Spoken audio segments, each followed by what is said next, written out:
나 참 이상해졌어. 거울 앞에 선 나는 낯설었다.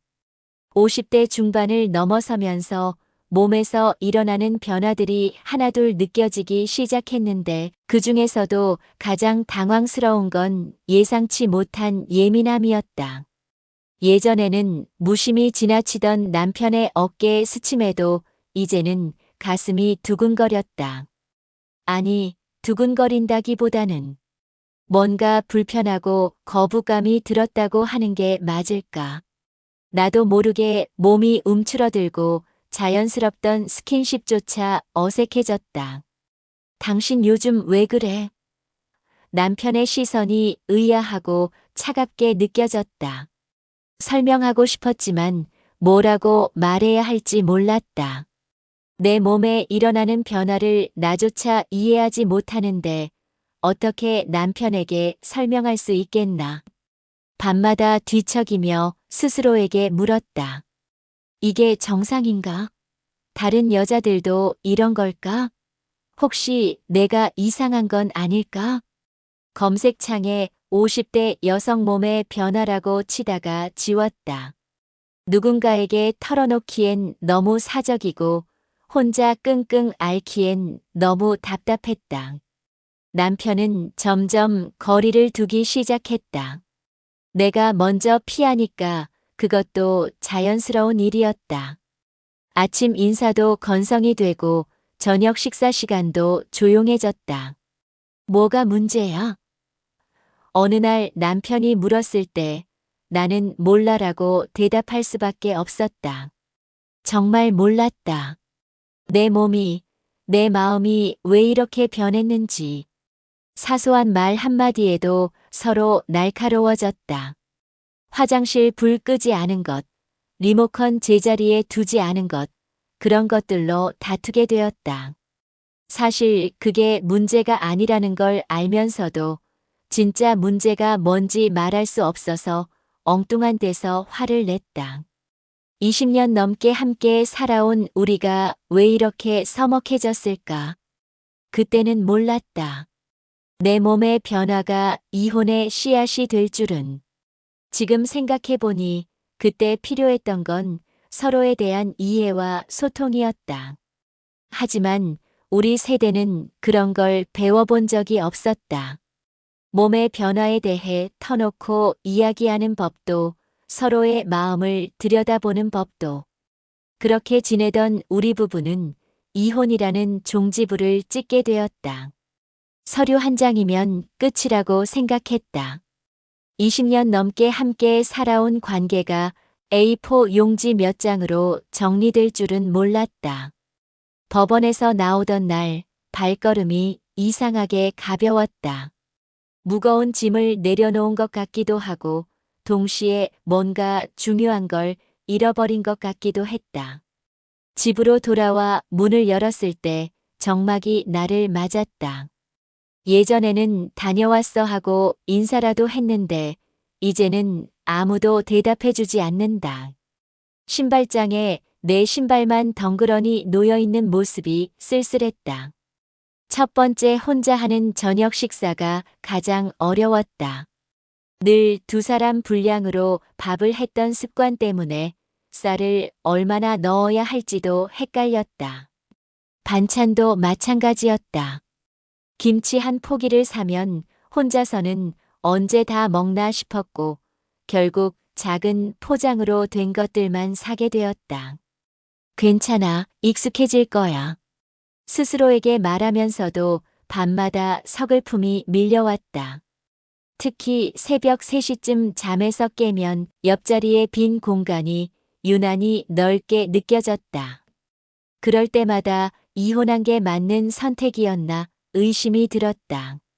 하지만 시간이 흐르면서 조금씩 다른 감정들이 싹트기 시작했다. 리모컨을 내 마음대로 돌릴 수 있다는 것, 보고 싶은 드라마를 누군가 눈치 보지 않고 볼 수 있다는 것. 사소해 보이지만 그런 자유들이 하나둘 쌓이니까 마음에 여유가 생겼다. 무엇보다 중요한 깨달음은 내가 나를 돌봐야 한다는 것이었다. 그동안은 항상 누군가를 챙기느라 정작 내 자신은 뒷전이었다. 남편 식사, 아이들 뒷바라지, 시댁 행사. 늘 다른 사람을 위한 삶이었는데 이제는 온전히 나를 위한 시간이 주어졌다.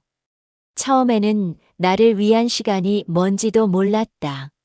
뭘 해야 하는지, 뭘 좋아하는지, 어떻게 행복해지는지 까먹고 살았더라. 그래서 작은 것부터 시작했다. 좋아하는 차 한 잔을 천천히 마시기, 예쁜 그릇에 밥 먹기, 향기 좋은 바디로션 바르기. 별것 아닌 것 같지만 이런 소소한 관심이 나를 다시 사랑하는 첫걸음이었다. 어느 날은 거울을 보며 수고했어라고 말해봤다. 처음에는 어색했지만 점점 자연스러워졌다. 그동안 나 자신에게 격려의 말 한마디 건네본 적이 없었다는 걸 깨달았다. 혼자 사는 게 생각보다 나쁘지 않다는 걸 알게 되기까지는 6개월 정도 걸렸다. 새벽에 눈을 떠도 더 이상 옆자리가 허전하지 않았고 오히려 내 몸이 편안하게 펼쳐져 있는 게 좋았다. 친구들은 혼자 살기 무섭지 않냐고 물었지만 정작 무서운 건 다른 거였다. 서로 상처만 주며 함께 있는 게 더 무서웠다. 이제는 고요한 아침이 평화롭게 느껴졌고 내 호흡 소리만으로도 충분히 따뜻했다. 그렇게 나는 천천히, 아주 천천히 나 자신과 화해해 나가고 있었다. 이혼이 끝이 아니라 새로운 시작이라는 말이 이제야 실감났다. 비어있던 마음 한구석에 작은 새싹이 돋아나고 있었다. 몸부터 바로 세워야 마음도 따라온다더라. 친구의 권유로 필라테스 센터 문을 처음 열었을 때 솔직히 반신반의했다. 50대 중반의 나이에 운동이라니 괜히 민망하기만 했다. 입구에서 망설이고 있는데 한 남자가 다가왔다. 처음 오셨나요? 목소리가 따뜻했다. 키가 크고 어깨가 듬직한 그는 이 센터의 강사라고 했다. 나이는 나보다 2~3살 어려 보였지만 말하는 투가 차분하고 안정감이 있었다. 처음이라 뭐 어떻게 해야 할지 모르겠어요. 내가 어색하게 말하자 그는 환하게 웃으며 천천히 배우시면 됩니다. 급할 것 없어요라고 답했다. 이상하게 그 말이 위로가 되었다. 첫 수업은 생각보다 어려웠다. 몸이 말을 듣지 않았고 균형을 잡는 것도 쉽지 않았다. 다른 수강생들은 능숙하게 동작을 따라 하는데 나만 어정쩡하게 흔들리고 있었다. 그런 내 모습이 초라해 보여서 괜히 부끄러웠다. 괜찮습니다. 지금 잘하고 계세요. 선생님이 내 옆으로 와서 자세를 교정해 주었다. 어깨에 살짝 손을 올리며 이렇게 조금만 돌려보세요라고 했을 때 오랜만에 느껴본 따뜻한 온기가 전해졌다. 그 순간 가슴이 두근거렸다. 아니, 정확히는 뭔가 움츠러들어 있던 것이 살짝 펼쳐지는 느낌이었다. 이혼 후 얼어붙었던 마음의 한 구석이 스르르 녹는 것 같았다. 이런 감정을 다시 느낄 수 있구나. 스스로도 놀라웠다. 수업이 끝나고 집으로 돌아가는 길 발걸음이 가벼웠다. 단순히 운동 때문만은 아니었다. 누군가 나를 세심하게 챙겨주고 따뜻한 시선으로 바라봐준다는 느낌이 이렇게 좋은 줄 몰랐다. 2번째, 3번째 수업을 거듭할수록 선생님과의 대화도 늘어갔다. 오늘 컨디션은 어떠세요? 어깨 결린 건 좀 나아졌나요? 사소한 안부지만 그런 관심이 얼마나 고마운지 모르겠더라. 어느 날은 수업 후 차 한 잔 마시며 이야기를 나눴다. 그는 이혼한 여성들이 많이 찾아온다며 다들 처음에는 위축되어 있다가 점점 당당해지는 모습을 보면 뿌듯하다고 했다. 그 말에 괜시리 얼굴이 화끈해졌다. 선생님도 이혼 경험이 있으세요? 용기 내어 물어봤다. 그는 잠시 말을 멈췄다가 네, 몇 년 전에요라고 답했다. 그 순간 우리 사이에 묘한 동질감이 흘렀다. 같은 아픔을 겪은 사람끼리만 아는 공감대 같은 것. 수업 중에 그가 내 자세를 교정해 줄 때마다 심장이 빨라졌다. 허리에 살짝 손을 대며 여기 힘 빼고 자연스럽게라고 할 때 그 손길이 얼마나 부드러운지. 오랫동안 잊고 있었던 여성으로서의 감각이 하나둘 되살아났다. 집에 돌아와서도 그 생각이 났다. 그의 따뜻한 미소, 차분한 목소리, 운동복 위로 드러난 탄탄한 어깨선. 이런 걸 설렘이라고 하는 건가? 50대 중반에 이런 마음이 든다니 스스로도 당황스러웠다. 거울을 보며 생각했다. 혹시 내가 너무 외로워서 착각하는 건 아닐까? 하지만 가슴 깊숙이 올라오는 따뜻함은 부정할 수 없었다. 오랫동안 얼어붙어 있던 마음이 천천히 조심스럽게 해동되고 있었다. 오늘도 필라테스 가는 날이네. 아침에 일어나서 하는 말에 기대감이 실렸다.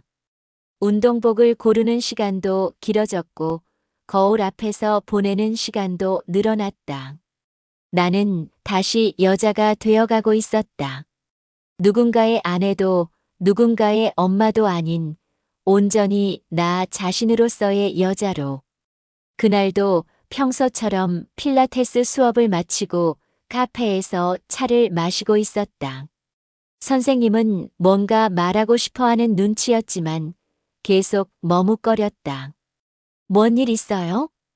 내가 먼저 물었을 때 그의 표정이 어두워졌다.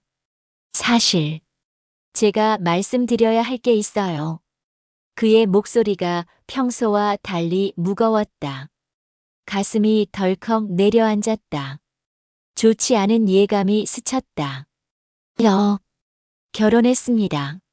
세상이 멈춘 것 같았다. 카페의 소음도 사람들의 웅성거림도 모두 사라지고 그 말만 귓속에서 맴돌았다. 결혼했다고? 머릿속이 하얘졌다. 언제부터요? 겨우 입을 열었지만 목소리가 떨렸다. 10년 됐어요. 아이도 있고. 그는 고개를 숙인 채 말을 이었다. 정말 죄송합니다. 처음엔 그냥 수강생 분이셨는데 점점 가까워지면서 나머지 말은 들리지 않았다. 머릿속에서는 온갖 생각들이 뒤섞여 돌았다. 10년이나 결혼 생활을. 아이까지 있다고? 그럼 나는 뭐지? 바람둥이를 도와준 공범자. 카페를 나와 집으로 향하는 길, 다리에 힘이 빠졌다. 지난 몇 달간의 설렘과 행복했던 순간들이 주마등처럼 스쳐 지나갔다. 그의 따뜻한 손길, 다정한 눈빛, 함께 나눈 진솔한 대화들. 모든 게 거짓이었나? 집에 도착해서는 한참을 멍하니 앉아 있었다. 분노가 올라왔다가 허탈함이 밀려왔다가 감정이 롤러코스터를 타는 것 같았다. 내가 바보였구나. 50이 넘어서 이런 순진한 실수를 하다니. 다음 날 딸아이에게 전화가 왔다. 엄마, 필라테스 선생님이랑 사귀신다면서요? 동네에서 소문났어요. 목소리가 차갑게 식어 있었다. 누가 그런 소리를. 엄마 아빠랑 이혼한 지 얼마나 됐다고 벌써 남자를. 체면이 말이 돼요? 딸아이의 질책에 가슴이 무너졌다. 이혼 후 자식들과의 관계도 어색해진 상태에서 이런 일까지 생기니 더욱 서먹해졌다. 사귀는 게 아니야. 그냥 운동 배우는 관계였어. 그게 중요한 게 아니잖아요. 사람들이 뭐라고 하는지 아세요? 전화를 끊고 나서 더욱 참담했다. 내가 뭘 잘못했나 싶었다. 이혼한 여자가 새로운 사람을 만나면 안 되는 건가? 아직도 남의 시선과 판단에 갇혀 살아야 하는 건가? 며칠 뒤 그에게서 연락이 왔다. 한 번만 만나서 이야기할 수 있을까요? 만나긴 만났지만 예전처럼 편하지 않았다. 정말 죄송해요. 처음부터 말씀드렸어야 했는데. 그는 진심으로 사과하는 것 같았다. 하지만 그게 뭐가 중요한가? 이미 상처는 깊이 났는데. 당신이 유부남인 줄 알았다면 애초에 이런 마음 갖지 않았을 거예요.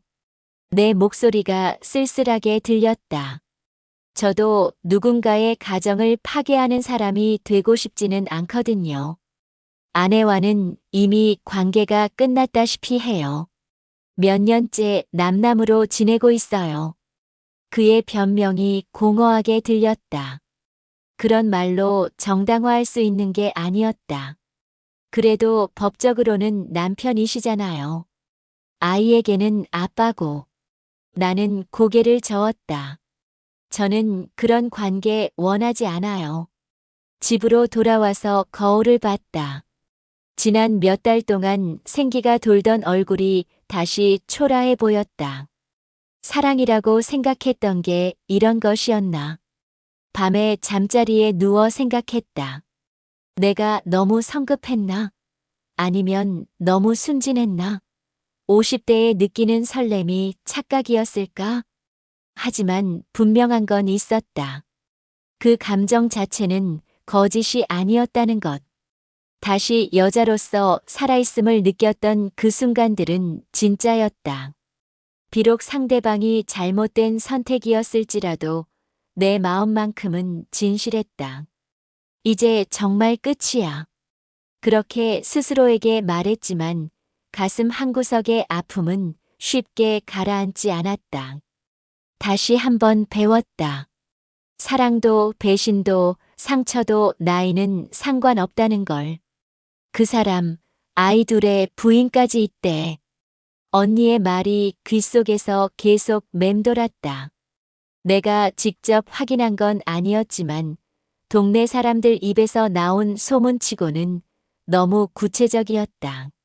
10년 된 결혼 생활, 초등학생과 중학생 아이들, 그리고 간병이 필요한 시어머니까지.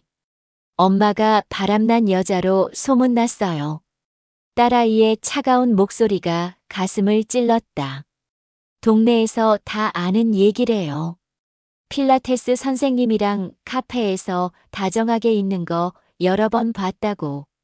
전화를 끊고 나서 한참을 멍하니 앉아 있었다. 내가 정말 바람난 여자인가? 다른 사람의 가정을 파괴하려 한 건가? 그런 의도는 전혀 없었는데. 하지만 결과적으로는 그렇게 되었다. 가족들의 따가운 시선이 느껴졌다.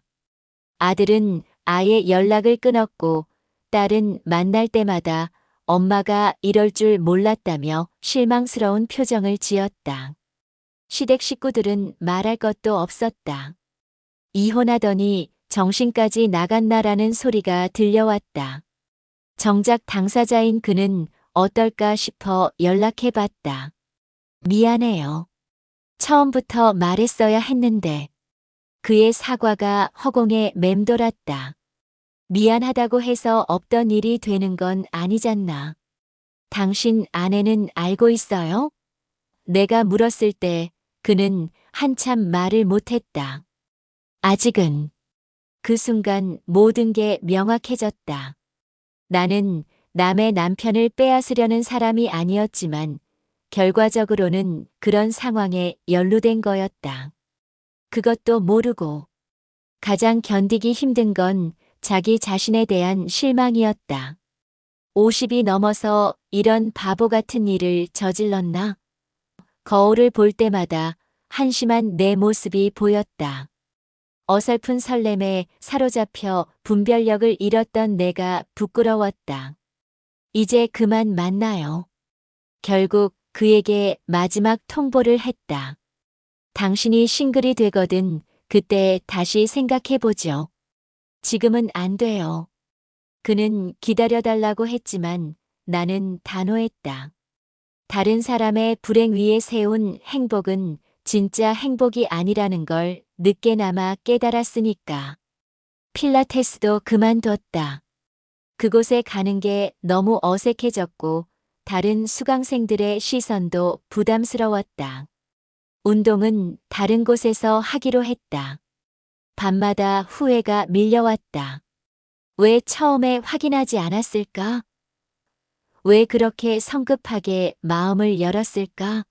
하지만 이미 엎질러진 물이었다. 그래도 한 가지 분명한 건 있었다. 비록 잘못된 상대였지만 내 안에 잠들어 있던 감정이 깨어났다는 것. 다시 설렐 수 있고 사랑할 수 있다는 걸 확인했다는 것. 그 자체는 의미가 있었다.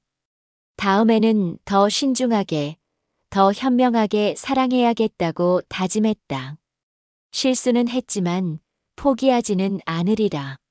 한 달이 지났다.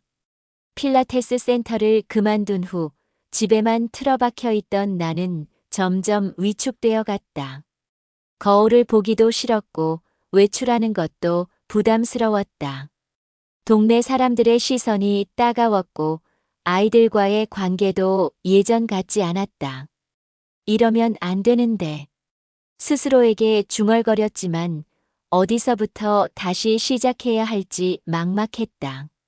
상처받은 마음을 어떻게 추스를 수 있을까? 어느 날 우연히 본 책에서 이런 문구를 읽었다. 자신을 사랑하는 법 배우기, 의외로 극복. 뭔가 뜨끔했다.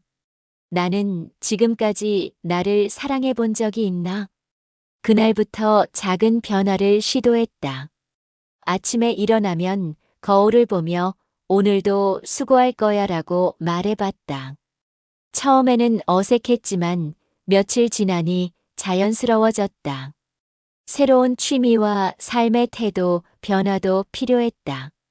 그동안 미뤄왔던 서예 수업에 등록했다. 먹을 갈고 붓으로 한 글자 한 글자 쓰는 시간이 마음을 차분하게 만들어줬다. 인내라는 글자를 쓰면서 정말로 인내가 필요한 시간임을 깨달았다. 자신과 닮는 모습으로 재탄생하는 과정은 생각보다 오래 걸렸다. 예전에 나는 항상 누군가를 기준으로 살았다. 남편이 좋아할 만한 음식, 아이들이 자랑스러워할 만한 엄마, 시댁에서 인정받을 만한 며느리. 정작 내가 뭘 좋아하는지는 모르고 살았다. 나는 뭘 좋아하지? 40대까지도 이런 질문을 스스로에게 해본 적이 없었다. 천천히 답을 찾아갔다. 향긋한 제스민 차, 따뜻한 목욕, 조용한 클래식 음악, 햇볕이 드는 창가에서 읽는 책. 소소하지만 분명한 내 취향들이 하나씩 드러났다. 진정한 사랑과 행복은 자기 자신을 사랑하는 것에서 시작된다는 걸 비로소 알았다. 다른 사람에게서 사랑받으려고 애쓰기 전에 먼저 나 자신을 아끼고 소중히 여겨야 한다는 것. 친구들과 만나서도 예전과는 다른 이야기를 나눴다. 요즘 뭐하고 지내? 서예 배우고 혼자 여행도 다녀왔어. 생각보다 괜찮더라. 친구들은 내가 달라진 것 같다며 신기해했다. 혼자 여행을 가다니 무섭지 않았어? 처음엔 무서웠는데 막상 가보니까 자유롭더라. 내 마음대로 쉬고 내가 보고 싶은 것만 보고 내가 먹고 싶은 것만 먹고 인생의 황혼에서도 새롭게 피어나는 사랑과 용기가 있다는 걸 깨달았다. 50대는 끝이 아니라 새로운 시작이었다. 그동안 다른 사람을 위해 살았다면 이제는 나를 위해 살 차례였다. 매일 아침 일기를 쓰기 시작했다. 오늘 나는 어떤 하루를 보낼까? 어떤 마음으로 하루를 마무리할까? 자신과의 대화가 늘어갈수록 마음이 단단해졌다. 상처는 아직 아물지 않았지만 그 상처조차 내 인생의 일부라고 받아들이게 되었다. 완벽하지 않아도 괜찮다. 실수해도 괜찮다. 다시 시작하면 된다. 이제는 혼자 있는 시간이 외롭지 않았다. 나와 함께 있는 시간이 가장 편안하고 안전했다. 그렇게 나는 천천히 진짜 나 자신과 사랑에 빠져가고 있었다. 작은 변화가 인생을 바꿀 수 있다더라.